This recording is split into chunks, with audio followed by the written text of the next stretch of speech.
সকালে ঘুমিয়ে আছি, এমন সময় শুনতে পেলাম কারো ডাক। আমি না শোনার ভান করে আবারও ঘুমিয়ে পড়লাম। কিছুক্ষণ পর শুনতে পেলাম আবারও কেউ ডাকছে। এক চোখ মেলে দেখি মিশু, তাই ওকে বললাম, কি হয়ে? আর একবার বল, তুই উঠবি না? না, উঠবো না। মনে মনে ভাবলাম কি করা যায়। আমার মাথায় একটা দুষ্টুমি বুদ্ধি এলো। আমি বললাম, ওই জাকির, তোর লুঙ্গি খোলা, আমি কিন্তু সব দেখতে পাচ্ছি। কথাটা শুনে আমি লাফ দিয়ে উঠে পড়ি। কই কই, কি দেখা যায়? কিরে, তুই বললি উঠবি না? দেখেছিস আমি তোকে কিভাবে উঠিয়েছি? পেতনি, আমার সাথে মস্করা? দাঁড়া, আমি কি করতে পারি দেখাচ্ছি। এটা বলে আমি মিশুকে খাটে ফেলে দিয়ে ওর পেটের উপরে বসে পড়লাম। ও মা, ব্যথা পাচ্ছি জাকির, আমাকে ছেড়ে দে। শাকচুন্নি, মস্করা করার সময় এটা মনে ছিল না? আর করব না, এবারের মতো ছেড়ে দে। আমি ছাড়বো না, আগে কান ধর। ভালো কথাই দেখি কাজ হবে না, দাঁড়া, এখনই কাকিকে ডাক দিচ্ছি। ও কাকি, কাকি, তোর ছেলে আমাকে শেষ করে দিচ্ছে। আমি ওর উপর থেকে উঠে পড়লাম আর বললাম, ওই, আম্মুকে আবার ডাকছিস কেন? লুচ্চা ছেলে, এটা বলে আমি দিলাম এক দৌড়। আমি লুচ্চা? দাঁড়া, এক্ষুনি মজা বোঝাচ্ছি। আড়াল থেকে মিশু বলল, জাকির, তাড়াতাড়ি ফ্রেশ হ। ঠিক আছে, এদিকে একটু আয় তো। জি না। এটা বলে মিশু চলে গেল। আপনাদেরকে পরিচয়টা দিয়ে ফেলি, আমি জাকির। পড়ালেখার পাশাপাশি ইউটিউবে কাজ করি। অনার্স 3য় বর্ষে পড়তেছি। আর এখন যার সাথে দুষ্টুমি করতেছিলাম সে হলো মিশু, আমার একমাত্র চাচার মেয়ে। ও আর আমি একসাথেই পড়ি। আমাদের পরিবার আর ওদের পরিবার একসাথেই থাকি। আমাদের পরিবারটা অনেক সুন্দর একটা পরিবার।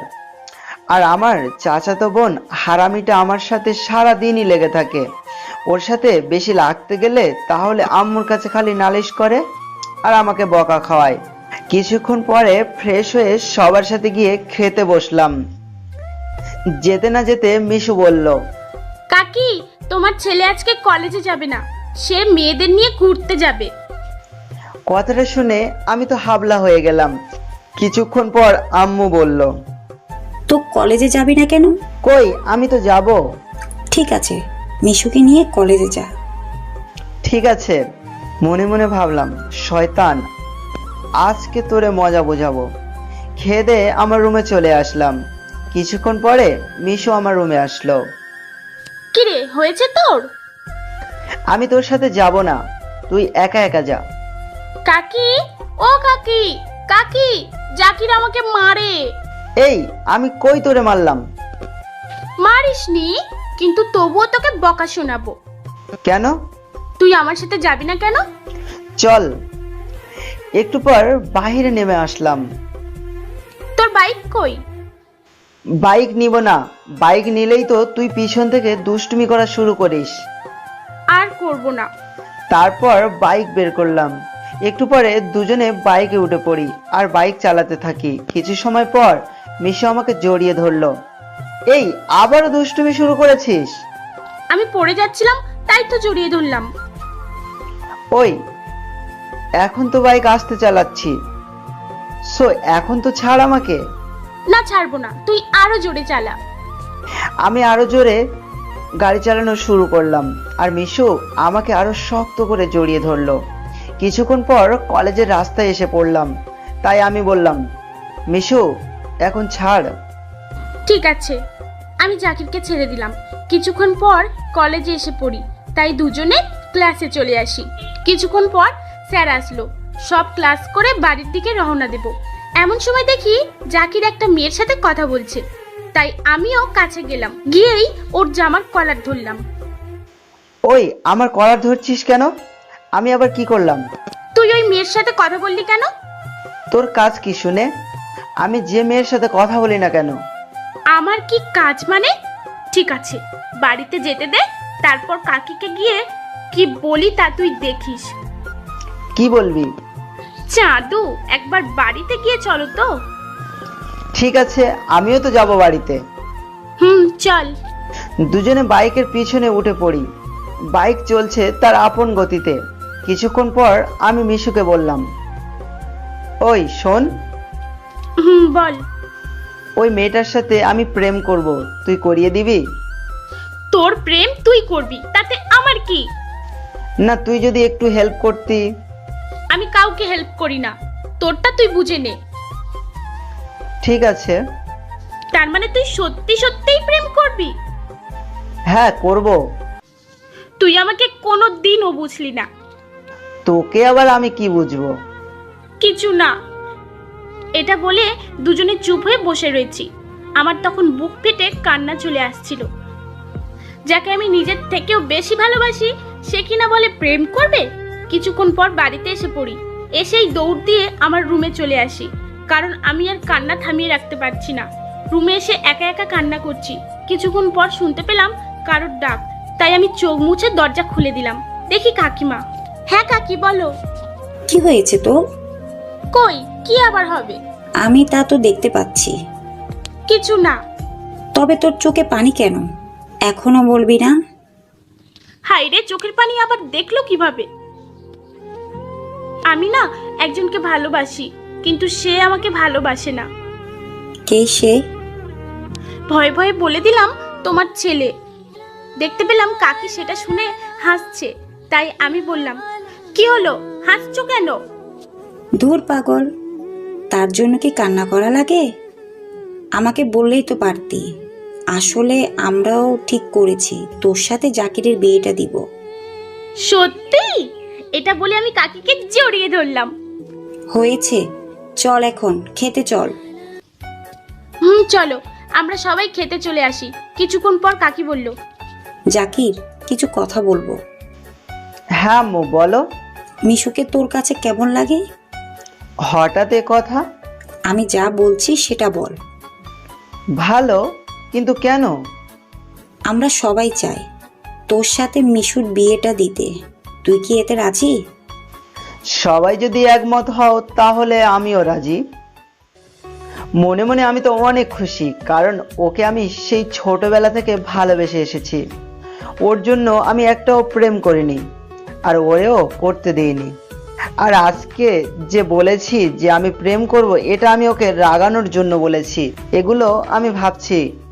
এর মধ্যে আম্মু বলল, তাহলে আগামী মাসেই তোদের বিয়ে। ঠিক আছে। আমি আর ওখানে বসে না থেকে অল্প খেয়েছি। আসল কথা হলো, আমি তোকে বিয়ে করতে পারবো না। দেখতে পেলাম মিশু কান্না কান্না ভাব নিয়ে চলে যেতে লাগলো। পিছন থেকে আমি ওর হাতটা টেনে ধরলাম। কি হয়েছে, হাত ধরলি কেন? ভালোবাসি। কাকে? তোকে। তাহলে বললি কেন বিয়ে করবি না? এমনি। শোন একটা কথা, বল। বিয়ে তো করবি, তার আগে একটা পাপ্পি দিয়ে যা। এখন কোনো পাপ্পি হবে না, শয়তান। তুই আমাকে অনেক কাঁদিয়েছিস। ওই দিবি না? না, বাসর রাতে সব পাবি। ওই সময় তো দিবি, এখন একটা ফ্রি পাপ্পি দিয়ে যা। ও, হবে না হবে না। দেখতে পেলাম মিশু চলে যেতে লাগলো, তাই আমি ওরে পিছন থেকে গিয়ে ধরে ফেলি। ওই, একটা পাপ্পি দে না। এখন না, ওই জাকির, ছাড় আমাকে। না, ছাড়বো না, আগে পাপ্পি দে তারপর। ওই দেখ, কাকি আসছে। এটা বলে মিশু দৌড় দিল। আমি বললাম, ওই তোকে পরে মজা বোঝাবো। দেখতে দেখতে বিয়ের দিন চলে আসলো। এই 1 মাসের ভিতরে মিশু আর আমার কাছেই আসেনি। অবশেষে বিয়েটা ধুমধাম করে হয়েই গেল। আজ আমার বাসর রাত, তাই বাসর ঘরে তাড়াতাড়ি ঢুকে পড়লাম, দরজা আটকে দিলাম। আমাকে দেখে মিশু নিচে নেমে আসলো, এসে আমাকে সালাম করলো। আমি ওকে ধরে ওঠালাম। আমাকে একটু। তোকে কোলে নেব না, সেদিনের কথা কি তোর মনে আছে? আচ্ছা, আজকে তোকে পাপ্পি দিতে দিতে মেরেই ফেলবো। দুজনে এসে শুয়েই পড়ি। একটু পর মিশু বলল, ওই শোনো, হ্যাঁ বলো। আমার না 2টা বেবি লাগবে। একেবারে দুটো? হুম, তাহলে তো কাছে আসতেই হয়। ঠিক আছে। কিছুক্ষণ পর মিশুকে জড়িয়ে ধরলাম, তারপর ওরে অনেকক্ষণ আদর করলাম। সকাল সকাল উঠে দেখি মিশু ভেজা চুলে আয়না দেখতেছে। তাকে দেখতে কোনো পরিস্থানের শাহজাদির থেকে কম সুন্দর লাগছে না, তাই আমি উঠে তাকে পিছন থেকে জড়িয়ে ধরলাম।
ছেড়ে দিলাম।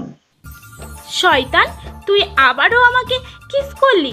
তোকে তো আজকে মেরেই ফেলবো। আমি আমার বুকের সাথে মিশুকে চেপে ধরলাম আর বললাম, আমি আমার বউকে তো কিস করলাম, আর তো কাউকে করিনি। ঠিক আছে, এখন থেকে আমি অন্য মেয়েদেরকে কিস করব। কি বললি হারামি? এটা বলে মিশু আমার বুকে কিলঘুষি মারতে শুরু করলো। আমি বললাম, ওই আমি কিন্তু মরে গেলাম। তুই মর। আমি মরে গেলে তুমি কি একা থাকতে পারবে? এখন কিন্তু একটু বেশি বেশি হয়ে যাচ্ছে। কেন গো? আমি মরে গেলে তো তোমার কিছুই না। তুই আর আমার সাথে কথা বলবি না। আমি তো তোমার সাথে কথা না বলে থাকতেই পারবো না। দেখতে পেলাম এটা বলে মিশু ছাদে চলে গেল। আমি ওর পিছন পিছন চলে গেলাম। দেখতে পেলাম মিশু মন খারাপ করে ছাদের এক পাশে দাঁড়িয়ে রয়েছে। তাই আমি ওকে পিছন থেকে গিয়ে জড়িয়ে ধরলাম আর বললাম, সরি, তোমাকে ছেড়ে আমি কখনো কোথাও যাব না। তোমার এই কথাই আমি আজকে অনেক কষ্ট পেয়েছি। সরি সোনা, আর কষ্ট দেব না।